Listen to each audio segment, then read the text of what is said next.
नमस्कार दोस्तों, स्वागत है आपका मेरे चैनल में यादगार लम्हे कविता के साथ। आज मैं लेके आई हूँ आपके लिए श्रीदेवी की बायोग्राफी।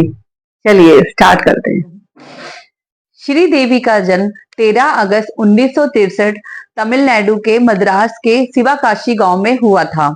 उनके बचपन का नाम अम्मू था। उनको प्यार से अम्मू बोलते थे और उनका पूरा नाम अम्मा यग्गर अयप्पन था। श्रीदेवी के पिता का नाम अयप्पन था और वो वकील थे। उनकी माता का नाम राजेश्वरी था और वो तमिलनाडु की रहने वाली थी, इसलिए उन्हें दोनों भाषाएं आती थी, तमिल और तेलुगु।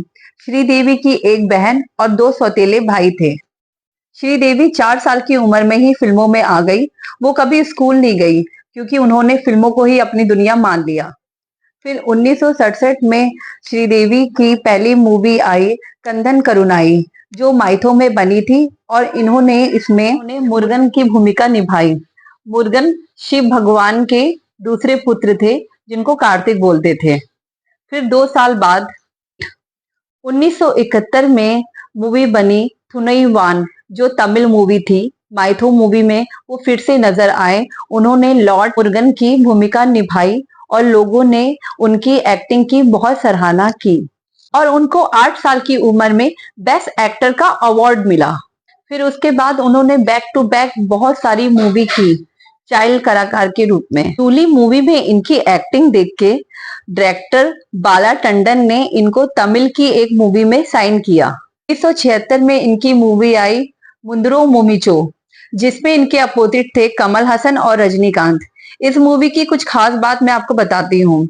इसमें रजनीकांत एक नेगेटिव रोल में थे और श्रीदेवी ने इनकी सौतेली माँ का किरदार निभाया। रजनीकांत के साथ भी इन्होंने बहुत सारी मूवी का किरदार निभाया और लोगों ने पसंद किया। जैसे कमल हसन के साथ भी इनकी जोड़ी पसंद की गई और इनको बेस्ट एक्टर का अवार्ड मिला। मूवी का नाम था मुंदरम पराई। फिर इन्होंने हिंदी मूवी में कदम रखा और ये मुंबई आई।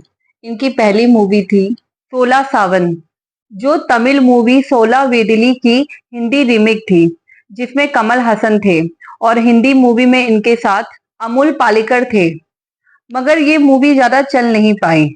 फिर 1983 में इनकी मूवी आई हिम्मत वाला, जिसमें इन्होंने बहुत कमाल की एक्टिंग और डांस किया। लोग इनके दीवाने हो गए। हिम्मत वाला में श्रीदेवी के अपोजिट में जितेंद्र थे और इनकी डांस की सराहना की गई। नैनों में सपना सपनों में सजना, ये गाना तो आपने सुना होगा। ये गाना इतना फेमस हो गया कि लोग श्रीदेवी के डांस के दीवाने हो गए। और जितेंद्र के साथ उनकी बैक टू बैक 3 मूवी आई, जानी दोस्त, जस्टिक दोस्त, मवाली। आपको ये बात पता नहीं होगी मूवी हिम्मत वाला की, मैं आपको बताती हूँ। हिम्मत वाली मूवी का नाम पहले जबरदस्ती था, बाद में मूवी का नाम चेंज करके हिम्मत वाला कर दिया। एक्टर जितेंद्र जी के साथ इनकी मूवी तोहफा आई 1984 में, जिसमें जया पर्दा भी थे। डायरेक्टर रामा नायडू ने इस मूवी में बहुत मेहनत की थी और इस मूवी में शक्ति कपूर भी थे, जो नेगेटिव रोल में थे। वैसे वो श्रीदेवी को अपनी सिस्टर मानते थे। आपको पता है, कैमरे के आगे चुलबुली रहने वाली श्रीदेवी कैमरा ऑफ होते ही बहुत शांत हो जाती थी। वो ज्यादा किसी से बात नहीं करती थी और बहुत रिजर्व रहती थी। वो ज्यादा मस्ती मजाक करना भी पसंद नहीं करती थी। आपको पता है, श्रीदेवी संजय दत्त को पसंद नहीं करती थी। मैं आपको बताती हूँ। संजय दत्त एक बार हिम्मत वाला मूवी के सेट पे आ गए और श्रीदेवी को उनका बिहेवियर अच्छा नहीं लगा।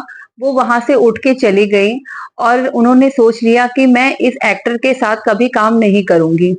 आपको बताएं, श्रीदेवी ने संजय दत्त के साथ एक मूवी की है, मगर ये मूवी डब्बे में चली गई।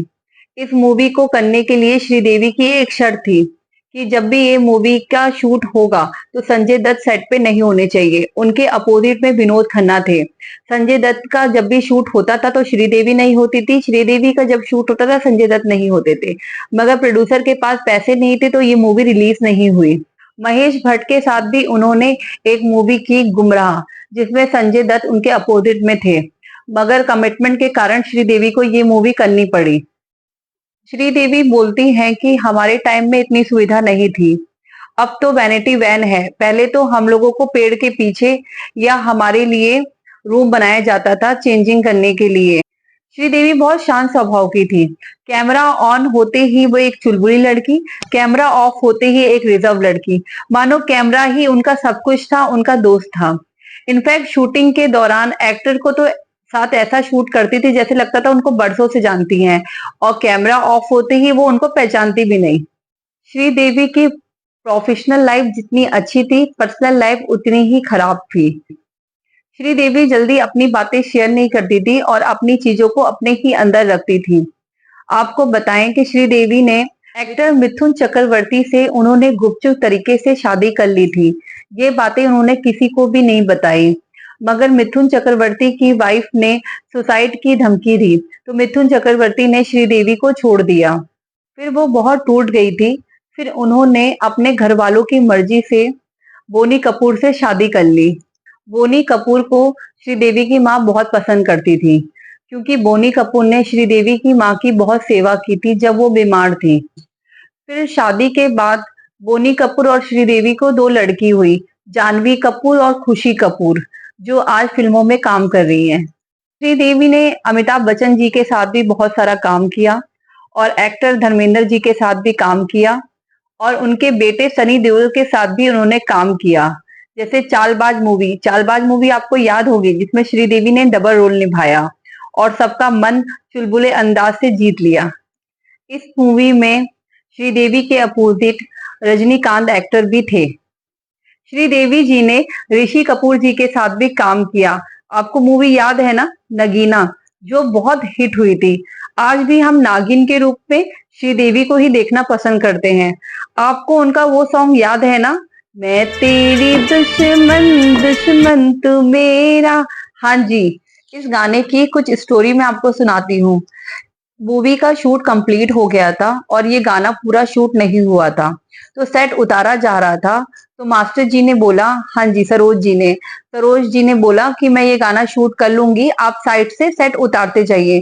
ये गाना जब शूट हो रहा था तो साइड से सेट उतर रहा था, और श्रीदेवी का डांस में कोई भी सिकंज नहीं आया। आपको पता है, ये गाना एक दीवार के सहारे शूट किया गया, और श्रीदेवी के डांस इतना फेमस हो गया, इस गाने में श्रीदेवी को इतना पसंद किया कि आज भी लोग उनको याद करते हैं। फिर ऋषि कपूर के साथ श्रीदेवी की चांदनी मूवी आई, जिसमें उनका गाना बहुत फेमस हुआ। आपको याद होगा ना, चांदनी ओ मेरी चांदनी। ये गाना इतना फेमस हुआ, लोगों को बहुत अच्छा लगा श्रीदेवी का डांस और ऋषि कपूर और श्रीदेवी की जोड़ी। ये यशराज बैनर की मूवी थी, और चुलबुली श्रीदेवी ने सबके दिलों में अपनी जगह बना ली। फिर श्रीदेवी ने इंग्लिश विंग्लिश और मॉम जैसी मूवी से कमबैक किया, फिर लोगों के दिलों में छा गई श्रीदेवी। तभी कहते हैं इंडस्ट्री की सबसे बड़ी सुपरस्टार श्रीदेवी ही थी। फिर 2017 में उन्हें राष्ट्रीय पुरस्कार मिला मॉम मूवी के लिए। 2018 इंडस्ट्री को लगा बहुत बड़ा झटका, और उनके फैन को तो जैसे दुखों का पहाड़ ही छा गया जब श्रीदेवी की खबर मिली। वो हम सबको अलविदा कहकर चली गई। श्रीदेवी दुबई गई थी अपने भतीजे की शादी के लिए, और शादी खत्म होने पर वो वहीं पर रुक गई, क्योंकि उनकी बेटी जानवी कपूर का बर्थडे था। श्रीदेवी को जानवी के लिए शॉपिंग करना था, क्योंकि उनका बर्थडे आ रहा था। श्रीदेवी ने बोनी कपूर को फोन किया कि आप आ जाइए, हम जानवी कपूर का बर्थडे यहीं मनाएंगे। श्रीदेवी बोनी कपूर को पापा बोलती थी, तो बोनी कपूर आ गए। वो लॉबी में वेट कर रहे थे, क्योंकि श्रीदेवी ने उनसे कहा। श्रीदेवी जी शावर लेने गई थी और बोनी कपूर को वेट करने के लिए बोला था। काफी टाइम बीत जाने के बाद बोनी कपूर श्रीदेवी के पास गए, तो उनकी बॉडी बाथरूम में टब में पड़ी हुई थी, और वो देख के हैरान हो गए। दुबई पुलिस ने बताया था कि श्रीदेवी नशे की हालत में टब में गिर गई और बेहोश हो गई, और उनकी मौत हो गई। जब श्रीदेवी की बॉडी को इंडिया लाया गया, तो उनके फैन, पूरी पब्लिक रोड पे उतर गई उनको देखने के लिए और उनको अलविदा कहने के लिए। पूरी दुनिया क्या, हम सब रोए श्रीदेवी जी के जाने पर। उनके जैसा ना कोई था, ना कोई होगा। लेडी सुपरस्टार श्रीदेवी जी। अगर आपको श्रीदेवी की बायोग्राफी अच्छी लगी तो प्लीज मेरे चैनल को सब्सक्राइब कीजिए, लाइक कीजिए और शेयर कीजिए। Bye bye. हवाई